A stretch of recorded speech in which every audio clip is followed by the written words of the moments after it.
The morning Margaret Hollis drove to her rental property on Elmwood Street, she had a feeling in her stomach that something was wrong. She had been ignoring that feeling for months, telling herself she was being paranoid, that Daniel Reeves and his wife Carla were perfectly decent tenants, that the occasional missed call and the vague text messages were just normal landlord-tenant friction. But now, as she turned the corner and saw the overgrown lawn and the curtains drawn tight against the November sunlight, the feeling in her stomach turned into something harder, something close to dread. Margaret was 61 years old and had owned 4 rental properties in the city for nearly 2 decades. She had dealt with difficult tenants before. She had dealt with late rent, broken appliances, neighbors calling to complain about noise.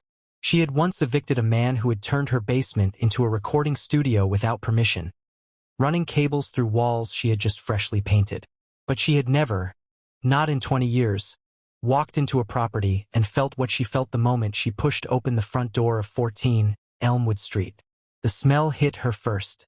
It was damp and heavy, something between soil and rot, and underneath it something sharper that she could not quite name.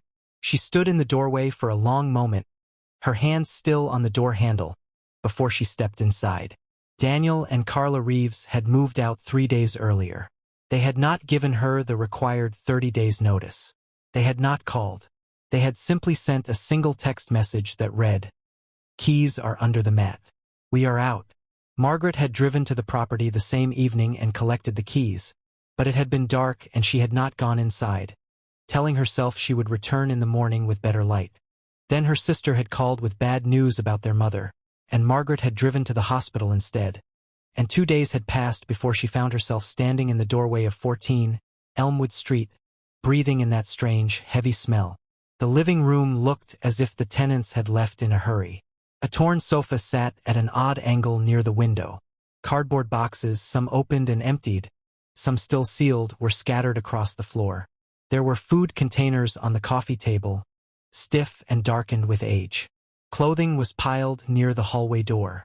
Bags of garbage, knotted but not removed, sat in 3 different corners of the room like punctuation marks at the end of a very messy sentence. Margaret took out her phone and began taking photographs. She moved slowly, methodically, room by room, the way her attorney had told her to do years ago after a dispute with a tenant that had almost gone to court. "Document everything," he had said. "The moment you walk in, before you touch a single thing.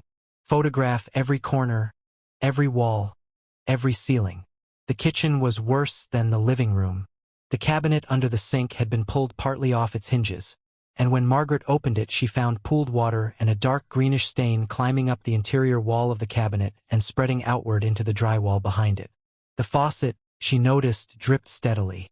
She turned the handle and it moved loosely, barely catching. It had likely been dripping for months. She remembered now that Daniel had texted her in March about the kitchen faucet. She had called a plumber, or she had meant to call a plumber. She searched her memory. Had she called? She believed she had.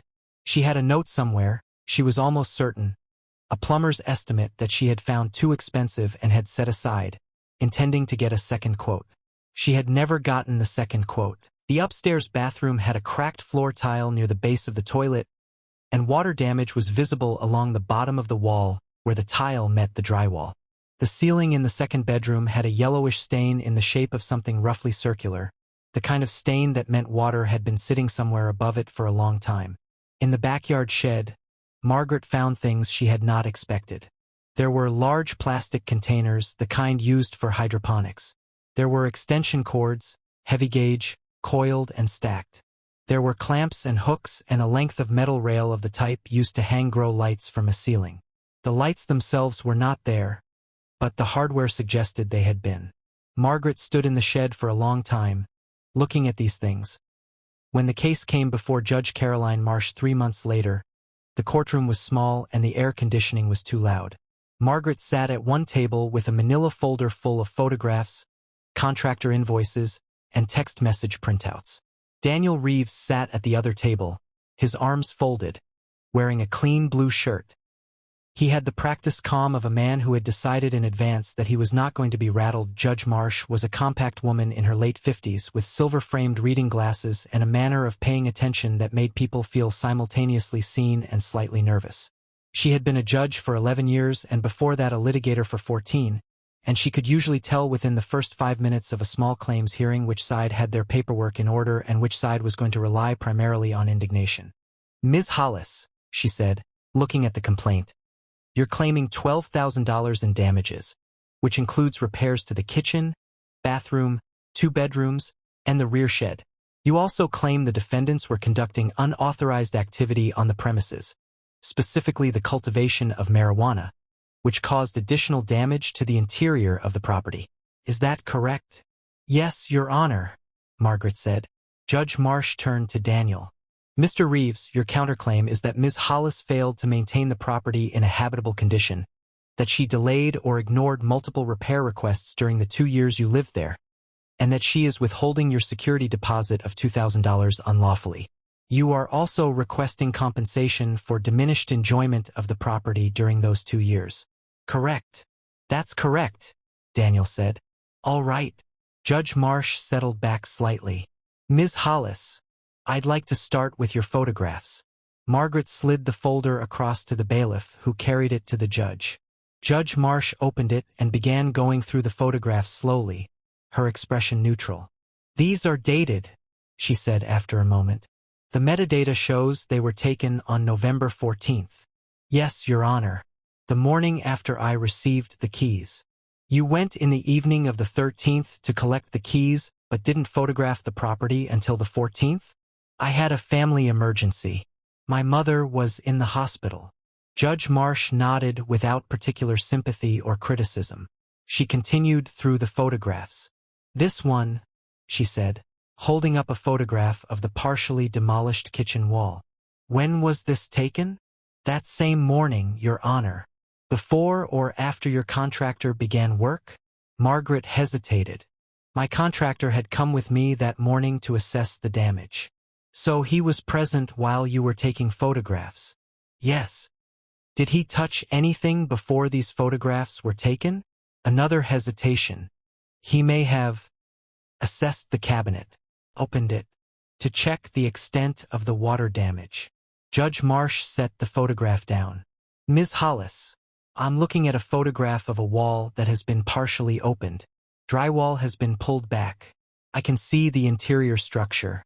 Are you telling me that this is how you found the property? Or are you telling me this is what it looked like after your contractor began his assessment?" "He may have opened it slightly too. Which is it?" "He opened it," Margaret said quietly, "to show me the extent of the mold." "So this photograph was taken after your contractor had already begun manipulating the property. The damage was already there. The mold was already there." "I don't doubt that," Judge Marsh said evenly. "What I'm telling you is that I cannot use this photograph as evidence of what the tenants left behind, because I cannot distinguish between what they left and what your contractor created in the process of investigating. Do you understand the difference?" Margaret said that she did. Judge Marsh moved on to the invoices. She read through them carefully, occasionally making small notes on a legal pad beside her. "Your contractor billed you for replacing drywall in 4 rooms, retiling the bathroom floor, replacing the kitchen faucet and the cabinet under the sink, and general cleaning. Total invoice, $9,800. She looked up. "Did your contractor's report specify the cause of any of this damage?" "He said it was consistent with excessive moisture from." "Is that in the written report?" Margaret opened her folder and looked through it. "He lists the materials replaced and the labor hours.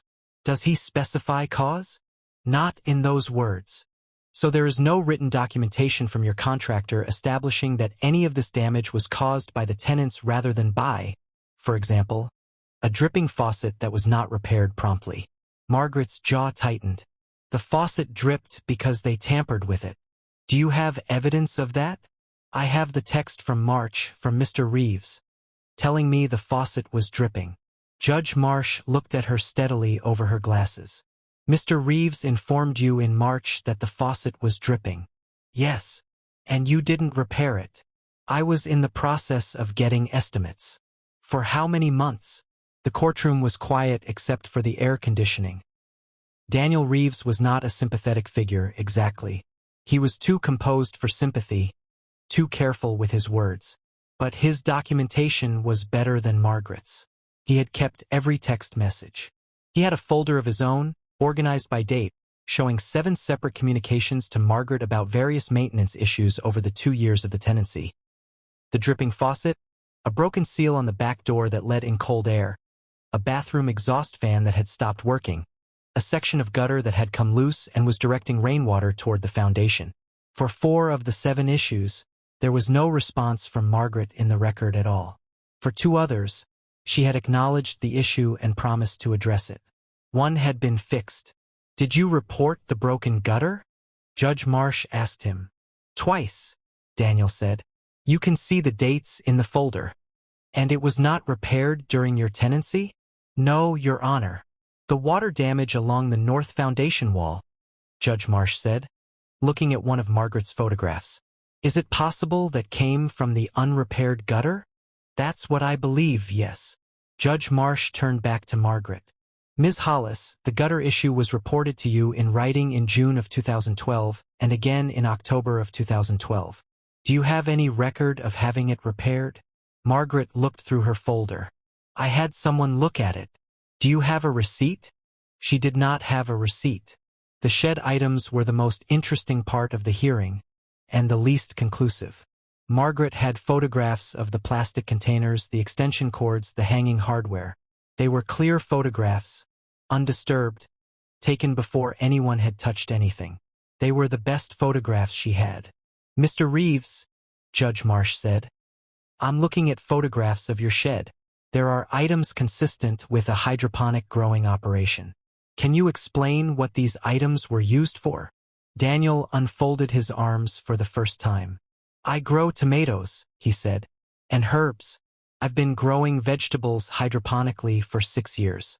I can show you photographs from my current residence." "I'd like to see them," Judge Marsh said. They were produced from Daniel's phone, photographs of tomato plants, basil, peppers, arranged under grow lights in his current apartment. They were time-stamped from recent months, but the setup was consistent and detailed. Not the kind of thing assembled overnight for a court appearance. "Do you have any evidence, Ms. Hollis?" Judge Marsh said, "other than the equipment in the shed, that the defendants were growing marijuana on the premises?" "My contractor said." "I can't accept what your contractor said to you verbally. Is there a written report? A police report? A laboratory test? Anything documented?" "There was not." "That's what I believe, yes." Judge Marsh turned back to Margaret. "Ms. Hollis, the gutter issue was reported to you in writing in June of 2012 and again in October of 2012. Do you have any record of having it repaired?" Margaret looked through her folder. "I had someone look at it." "Do you have a receipt?" She did not have a receipt. The shed items were the most interesting part of the hearing, and the least conclusive. Margaret had photographs of the plastic containers, the extension cords, the hanging hardware. They were clear photographs, undisturbed, taken before anyone had touched anything. They were the best photographs she had. "Mr. Reeves," Judge Marsh said, "I'm looking at photographs of your shed. There are items consistent with a hydroponic growing operation. Can you explain what these items were used for?" Daniel unfolded his arms for the first time. "I grow tomatoes," he said, "and herbs. I've been growing vegetables hydroponically for 6 years. I can show you photographs from my current residence." "I'd like to see them," Judge Marsh said. They were produced from Daniel's phone, photographs of tomato plants, basil, peppers, arranged under grow lights in his current apartment. They were time-stamped from recent months, but the setup was consistent and detailed. Not the kind of thing assembled overnight for a court appearance. "Do you have any evidence, Ms. Hollis?" Judge Marsh said, "other than the equipment in the shed, that the defendants were growing marijuana on the premises?" "My contractor said." "I can't accept what your contractor said to you verbally. Is there a written report? A police report? A laboratory test? Anything documented?" "There was not." "Then I'm not going to entertain the marijuana claim," Judge Marsh said, not unkindly. "You have equipment that could have been used for marijuana cultivation, and you have a tenant who says he used identical equipment to grow vegetables. Without documentation, I can't distinguish between those two explanations. In the end, Judge Marsh did what good judges do. She went where the evidence actually led her, rather than where either party wanted her to go. She found that Daniel and Carla Reeves had left the property in poor condition. The garbage, the abandoned belongings, the failure to give proper notice were all established and all violations of the lease. She assigned responsibility for basic cleaning costs and for the removal of abandoned property. $800. She found that Margaret had failed to address documented maintenance requests in a timely manner, and that some portion of the property damage, particularly the water damage near the foundation and the kitchen cabinet deterioration, was attributable to that failure rather than to tenant misconduct. She reduced Margaret's damage claim accordingly. She found that the security deposit of $2,000 had been withheld without a proper itemized accounting sent within the legally required window, which in their state was 21 days. The full deposit was to be returned. She did not award Daniel compensation for diminished enjoyment of the property, finding that while the maintenance failures were real, he had continued to live in the property for 2 years without pursuing any formal remedy, which limited his claim. When it was over, neither side looked satisfied. Margaret gathered her folder with the careful movements of someone who had been hoping for more and had learned to accept less. Daniel nodded once at his own attorney, a brief nod that said fine rather than good. Outside the courthouse, on the wide stone steps, Margaret paused and looked out at the street. She thought about the gutter. It would have cost perhaps $300 to repair. She thought about the faucet. She thought about the second estimate she had never gotten. She thought about all the small deferrals that had accumulated, invisibly, into something that a judge had noticed in under an hour. Next time, she thought. She was not sure exactly what she meant by that, but she meant it anyway.